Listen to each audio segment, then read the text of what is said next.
Well, we started October and we ended September, and this week was kind of a combination between the two. We ended September on a green note, and now we're starting October. Let's dive in and see how we started the month. Let's dive into the different pieces of news that came out, and of course, get ready for the week ahead, which at the end of it, on Friday, we are starting another earnings season. Are you ready to summarize the week? If you are, then let's go.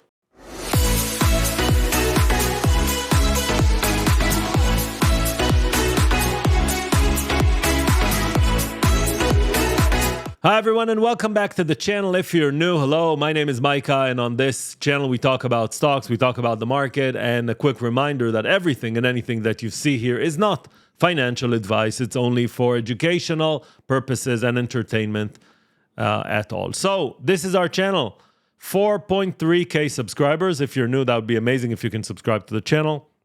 And let's dive into this week. S&P 500 ended on a green note, plus 0.22. Dow Jones up 0.19 and the Nasdaq up 0.13.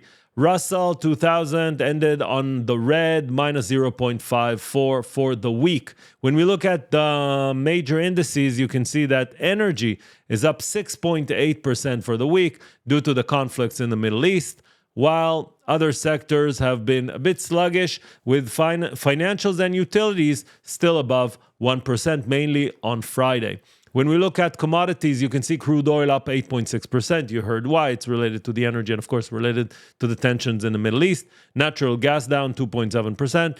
Gold and silver are up again. Silver up 0.45 and gold up 2.96. Keeps beating all-time high almost week after week. Gold, it might be the pressure. It might be the recession looming. Yes, no, it might be a lot of things. I don't believe there's a recession looming. Maybe it will be in the future, but not now.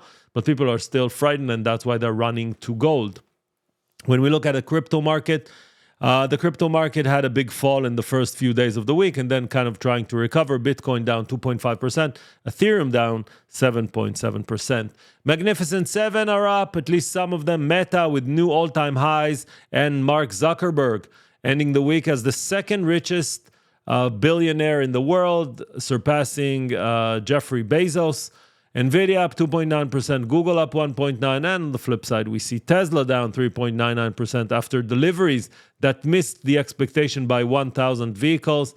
And in front of 1010, we'll talk about that in a second. Microsoft down 2.7% and Amazon down 0.7%. And we can't talk about last month and the beginning of this month without touching upon China. With the stimulus running with a printer, printing money, Chinese stocks are on a tear. KWeb, the Chinese internet stocks, is up in the last month for 50%. FXI, China ETF, up 37%. This is compared performance to the S&P, which is up 5.6%, and the Nasdaq up 5.6%, and the S&P up 4.1%. It might seem a lot, but when you zoom out, you can see that they're underperforming. The FXI and the KWeb are underperforming dramatic, the S&P and the Nasdaq, and a lot of people are right now questioning, is this rally here to stay, or is it just a fool's rally and everyone is going to fall on their face? It's a combination of several things. One, the stimulus is true. And also there was a huge short covering on the FXI and the KWeb. Will it persist? Will it continue? We will only see in the next few weeks. That's the only way to judge if it's going up or not.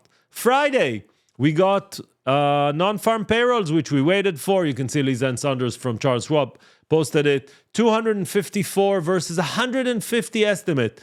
They were way off estimating the job openings. You can see that versus 159 the month before. Huge growth in non-farm payrolls. And that, of course, automatically reduces the chances of a 50 basis points cut. And, of course, that brings us to a 25 basis point cut for the Fed. And automatically it calibrated itself. We talked about China in the beginning. There's no more to add to that. There's optimism on one side for the traders. There's also pessimism for the investors. People are still worried that it's just kind of a head fake. we will see in the next few months. US dockers were on strike for 3 days during the week, and then they agreed to a 61% increase in the next 6 years, and also to wait with the signing of the new contract till January 15th, where they want a few more things in it, because they don't want to stop ports during holiday season. And also because we're in election times, of course, they understand that they don't really have anyone to negotiate with. It will become a political issue where they might not become the winners of that strike. So they stopped it after 3 days, already got the 61%, but they would like to negotiate automation. They don't want the ports to be autonomous because that means less jobs. So that kind of rolled the can down the road. Spirit Airlines want to restructure their debt or maybe file for bankruptcy. That, of course, took the shares of SAVE, that's their ticker, SAVE, down 25% on Friday. And until they fix their company's financials, I wouldn't touch Spirit Airlines. Waymo, division inside Google, is expanding their fleet with Hyundai Motors electric vehicles. This is in order to reduce the cost of the car. Currently, their current car is on the base of a Jaguar. Very, very expensive. About $150,000, if I'm not mistaken, per vehicle. And they're trying to reduce that cost by going to lower cost cars like Hyundai. Rivian reduces their production forecast from 50,000 to 47 to 49,000. That is due to shortage that they have on shared components for the R1 and the RCV platforms. You might see RCV platforms around in Amazon cars and others. That, of course, took Rivian shares down as well. And HBO, a new HBO documentary, claims to unmask Bitcoin's creator Satoshi Nakamoto. A lot of rumble and mumble around what it will create to the Bitcoin. Will it make the Bitcoin drop? Because remember, Satoshi Nakamoto has a huge portion of Bitcoin, and everyone's afraid that one day he will sell his Bitcoins. Or did he take the Bitcoin with him to the grave? Apparently, at least what they claim, if I haven't seen the documentary yet, but which I will see, they claim that the inventor is actually dead, died a few years after he invented it in order for it to be, let's say, for no one to sell his Bitcoins. But we will see. I don't even know if it's him or not. Google is considering nuclear power to meet AI energy needs. Everyone's clear that for the electricity needed to power data centers, AI data centers, you need nuclear. After Microsoft, now Google, of course, this puts more and more fire underneath the nuclear energy stocks like Vistra, CEG, and Oklo as well. Amazon is planning to hire 250,000 seasonal workers for the holiday season for packing and deliveries. This is exact same number that they had during 2023. Now you can take this and say, okay, that means that sales are not growing because they want to hire the same amount of workers, which would be a fair claim. But on the other side, you might say, okay, they became so efficient in the way they run their warehouses that they don't need to increase manual labor. They can do it through robots and other ways. Both options are very valid ones. We will need to see in their financials, probably not in this quarter, but next quarter, did the bottom line impact or did it improve? NVIDIA's CEO Jensen Huang, on an interview to CNBC, after being asked about Blackwell, says that the demand for Blackwell is insane. Insane, he says, and it's on schedule. I believe that currently the market is not pricing in the impact of Blackwell.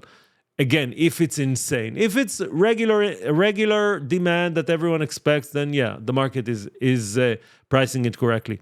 But if Jensen is right and the demand is insane, that would be in parallel to the H100, which is the existing hopper, that might put NVIDIA in a point where, again, not in this earnings, but next earnings, they might surprise, just like they did a year ago. And McDonald's also teasing everyone with a 1010 McDonald's delivery bag in front of worn-out chairs. Some people say, and of course a keyboard and a fan, and you can analyze every piece of this picture. Some are saying that this is a huge streamer that number one streamer for games in the world, and he's doing a collab with them. Others are saying that because it's 1010, which is Tesla's Robotaxi Day, it might be a combination of the two companies, not a merger, but a strategic announcement between them. Others are saying, so there's a lot of claims. We will wait for 1010 to hear what's going to be popping on McDonald's radar. Jerome Powell this week says that the rate hikes will continue, but they won't go as strong as they did previously. Stellantis, ticker STLA, is facing some financial issues after dropping a drop in their sales and their profit margins, and they're warning investors. They're blaming China, but apparently it's wider than just China. And if we're talking about China, Huawei, the Chinese company, is testing a new AI chip that is supposed to compete against NVIDIA. Is it true or not? We will see. But the Chinese government does not want Chinese companies to buy NVIDIA chips, but actually buy Huawei. And the last piece of information for the week: General Motors, ticker GM, is working on an eyes-off, hands-off driving system. They're going to take the cruise capabilities and try to package them in the new GM cars. Will it work for them before Tesla introduces their own, or Waymo, or someone else? We don't know. We will need to see. And that, of course, brings us to next week. Next week, we are starting with a few earnings. At the beginning of the week, we will only see from PepsiCo, and Thursday, it's starting to heat up as well with Tilray, Delta, Domino's Pizza. But on Friday, we are starting with the financials with JP Morgan, Wells Fargo, BlackRock, and others. That will bring us to several other areas in the market. Fed speak during Monday. We will hear a lot of Fed members talking all day, or actually 3 days. NVIDIA is having an AI summit in DC, and other companies as well.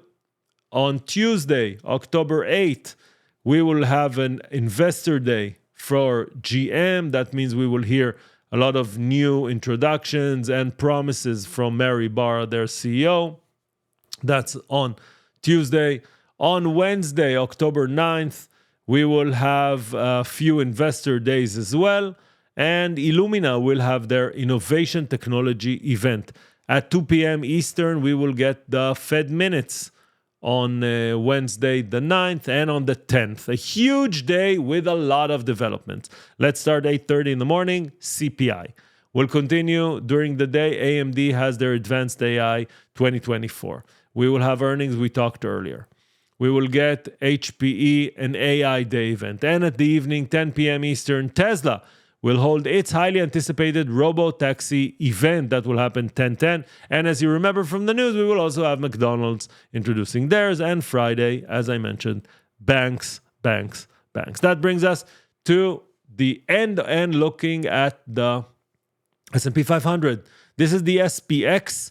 It is the index that is following 500 of the biggest companies in the world, the S&P 500. You can see it here with Japanese candlesticks on a trading view. And as you can see during the week, we held above 56.69 as we should have. This was a breakout over this resistance. And we need to keep above this level of 56.69. What you see here on green is the 50-day simple moving average. We are distant from it, but not that distance. We could be even more stretched. It doesn't mean we will not see corrections. It just means that we were in worse situations than we are right now. What you should look for during the week. One, we should keep above 56.69. If we drop underneath, we might meet the 50-day moving average around 55.53. It will go up because during the last 50 days we did go up, so it will probably be higher if we will drop. So let's say 5555 would be a good number to remember. But if we break out, next station would be around 58 or 5850. 5800 or 5850, and again, those would create new all-time highs for the S&P. But a huge reminder, October is seasonally weak. It's the weakest month in the calendar, especially during election years, especially in the last 4 years of a presidency, especially that we are in the actually at the 8th or 9th inning of an election that will happen at the beginning of November. Everyone is jittery. No one knows what will happen. We have tensions in the Middle East. We have a lot of things that might go wrong. So just be careful and be mindful of that. That does not mean you need to change your investment strategy. It just means that you need to be cognizant of the fact that we are in a very volatile month. If you enjoyed this, smash that like button and share it with your friends. I will be here next week, same time, same place. See you later. Bye-bye.